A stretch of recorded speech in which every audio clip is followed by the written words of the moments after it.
मुफ्त की रेवड़ी बांटकर वोट बटोरने का कल्चर लाने की भरसक कोशिश हो रही है। ये रेवड़ी कल्चर देश के विकास के लिए बहुत घातक है। इस रेवड़ी कल्चर से देश के लोगों को और खास करके मेरे युवाओं को बहुत सावधान रहने की जरूरत है। रेवड़ी कल्चर वाले कभी आपके लिए नए एक्सप्रेसवे नहीं बनाएंगे, नए एयरपोर्ट या डिफेंस कॉरिडोर नहीं बनवाएंगे। रेवड़ी कल्चर वालों को लगता है कि जनता जनार्दन को मुफ्त की रेवड़ी बांटकर उन्हें खरीद लेंगे।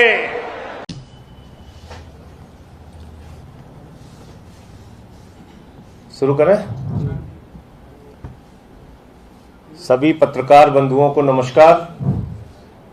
8 महीने से अर्जी दे रखी है कि मुझे सिंगापुर में जाके अंतर्राष्ट्रीय मंच पे दिल्ली मॉडल के बारे में बताना है, मुझे कृपा करके अनुमति दे दीजिए। प्रधानमंत्री जी, आप शायद याद नहीं कर रहे होंगे या भूल गए होंगे, आपको याद नहीं होगा, आप अमेरिका जा रहे थे, आपको अमेरिका का वीजा नहीं मिला, पूरे दिन रात आप रोया करते थे और तब पूरे देश ने इसकी आलोचना की कि एक निर्वाचित मुख्यमंत्री को कम से कम वीजा तो मिलना चाहिए। और आप वही काम केजरीवाल जी के साथ कर रहे हैं। उनको सिंगापुर जाने की अनुमति नहीं दे रहे हैं। क्यों डरते हो आप केजरीवाल से? क्यों डरते हो केजरीवाल के मॉडल से? क्यों डरते हो आप अरविंद केजरीवाल अंतर्राष्ट्रीय मंच पे जाके दिल्ली के शिक्षा के बारे में, स्वास्थ्य के बारे में, बिजली के बारे में, पानी के बारे में, माताओं बहनों की फ्री बस की यात्रा के बारे में बताएंगे? क्यों डर लगता है आपको? आप इतना डरते हैं कि हर रैलियों में आजकल एक ही प्रलाप कर रहे हैं, फ्री रेवड़ी, फ्री रेवड़ी, फ्री रेवड़ी। अरे चिंता मत कीजिए मोदी जी, रेवड़ी क्या होती है अभी मैं बता रहा हूं आपको। रेवड़ी आपने कैसे बांटी है ये मैं आपको बता रहा हूं। और ये रेवड़ी बांटी है आपने अपने मित्र अडानी जी को।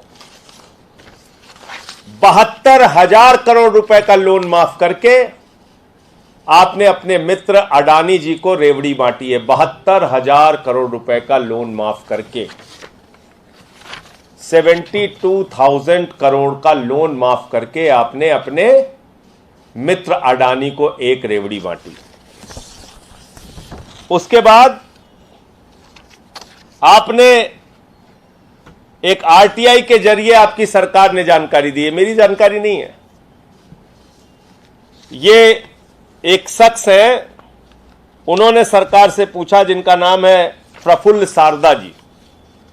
प्रफुल्ल सारदा जी ने पूछा कि भाई आपकी सरकार ने कितने लोगों का लोन माफ किया है? तो भारत की सरकार ने बताया, नरेंद्र मोदी जी की सरकार ने बताया, आप फिगर सुनेंगे चौंक जाएंगे, 11 लाख करोड़ रुपए का लोन माफ किया है। 11 लाख करोड़ रुपए का लोन माफ किया है। देश को तबाह कर दिया, दिवालिया कर दिया है, बैंकों को खाली कर दिया। तो अपने पूंजीपति मित्र अडानी जैसे मित्रों को आप रेवड़ी बांट रहे हैं प्रधानमंत्री जी। पूरा देश आपको देख रहा है। 11 लाख करोड़ रुपए की रेवड़ी आपने बांट दी। आपको नौजवानों को रोजगार देना होता है तो आप कहते हैं पैसा नहीं है। महंगाई कम करनी होती है तो कहते हैं पैसा नहीं है। पेट्रोल डीजल का दाम कम करना है तो कहते हैं पैसा नहीं है। गैस के सिलेंडर का दाम कम करना है तो कहते हैं पैसा नहीं है। लेकिन अपने पूंजीपति मित्रों का 11 लाख करोड़ रुपए का लोन माफ कर दिया। यह बैंकों में किसका पैसा जमा है? कर्मचारी का है, आम आदमी का है, नौजवान का है, किसान का है, मजदूर का है, माताओं बहनों का है, छोटे व्यापारियों का है। और वो पैसा निकाल निकाल के अडानी जैसे चंद पूंजीपतियों को आप बांट रहे हैं। और जब वो कर्जा चुका नहीं पाते तो आप माफ कर देते हैं। 11 लाख करोड़ रुपए माफ कर दिया आपने। यह है रेवड़ी जो आपने अपने पूंजीपति मित्रों को बांटा है। और यह मैं नहीं कह रहा हूं, आपकी सरकार ने बताया, बाद में मत कहिएगा संजय सिंह ने आरोप लगाया था। आपकी सरकार ने बताया, आरटीआई की जानकारी के जरिए बताया। और मैं बताता हूं रेवड़ी क्या है। एक कंपनी है DHFL, ये कंपनी है DHFL जिसने बैंकों से 34,000 करोड़ रुपए का लोन लिया।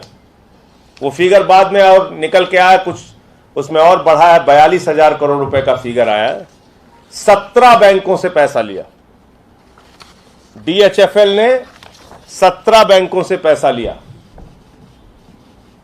34,000 करोड़ रुपए बैंक को कंगाल कर दिया, बैंक को खाली कर दिया DHFL ने।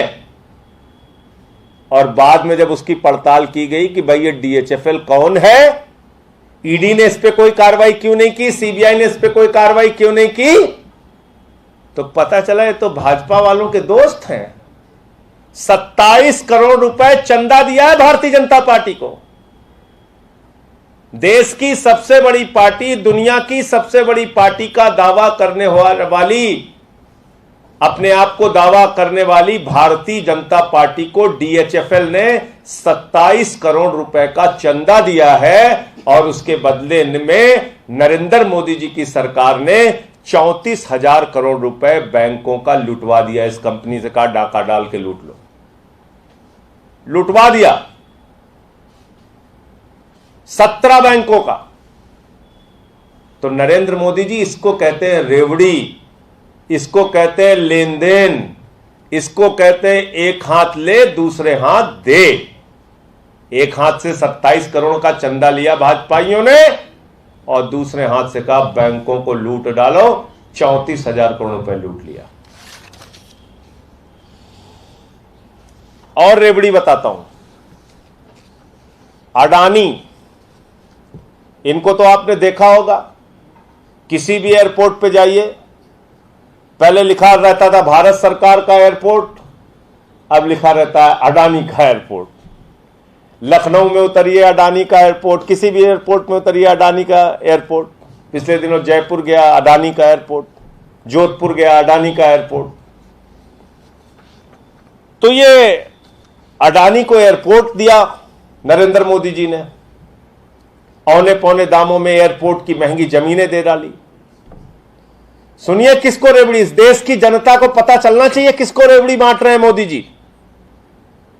तो जब सब जमीन मिल गई उनको, तो अडानी ने कहा भाई जमीन दे दिया, अब हम इसमें बनाएंगे कैसे, इंफ्रास्ट्रक्चर कैसे हम बनाएंगे।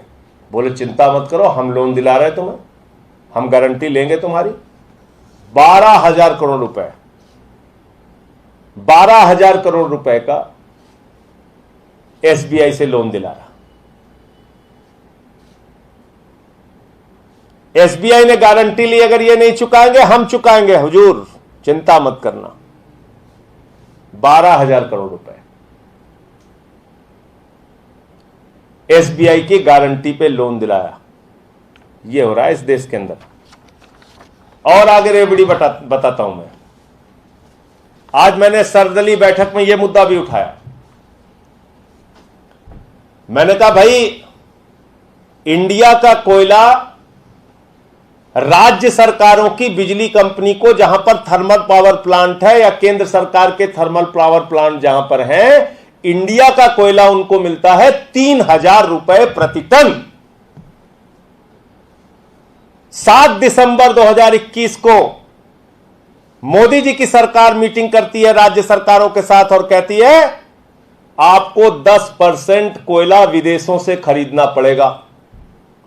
तो जब वो विदेशों कह रहे थे, मैंने उसी समय कहा था कि विदेशों का मतलब है अडानी से खरीदना पड़ेगा। तो मेरे ऊपर कई लोग सवाल उठाए कि अभी तो खरीदा नहीं, आप लोग तो तुरंत चिल्लाने लगते हैं। तो वही बात सच साबित हुई।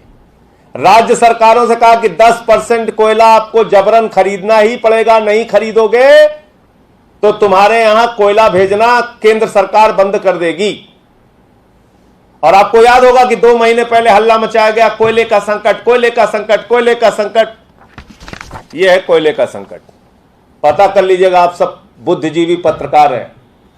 32% कोयले का प्रोडक्शन हिंदुस्तान में बढ़ा है। आप लोग भी पत्रकार हैं, जान लीजिए आपके जेब पर भी लूट होने वाली है। 2 रुपए यूनिट बिजली के दाम बढ़ेंगे, यह समझ लीजिए आप। भारत की कोल इंडिया कंपनी का प्रोडक्शन 32% बढ़ा है, यह ऑन रिकॉर्ड है। कोल सेक्रेटरी ने बताया है, इस बात की जानकारी दी है। कोल इंडिया की वेबसाइट पे आप जाके चेक कर सकते हैं। तो जब भारत का कोयले का उत्पादन 32% बढ़ा है, तो आप अडानी से कोयला क्यों मंगा रहे हैं? राज्य सरकारों को क्यों मजबूर कर रहे हैं कि वो 10% कोयला विदेशों से मंगाएं? जब हमको 3,000 रुपए टन भारत का कोयला मिलता है, तो आप अडानी का कोयला 30,000 रुपए टन क्यों मंगवा रहे हैं? क्यों मंगवा रहे हैं विदेशों से आप? कोल इंडिया ने अभी टेंडर किया है, जो टेंडर अडानी को मिला, जो मेरा शक था वो सही साबित हुआ, अडानी को मिला। अडानी की विदेशों में कोयला की खदानें हैं। इसको कहते हैं नरेंद्र मोदी जी रेवड़ी बांटना अपने मित्र को।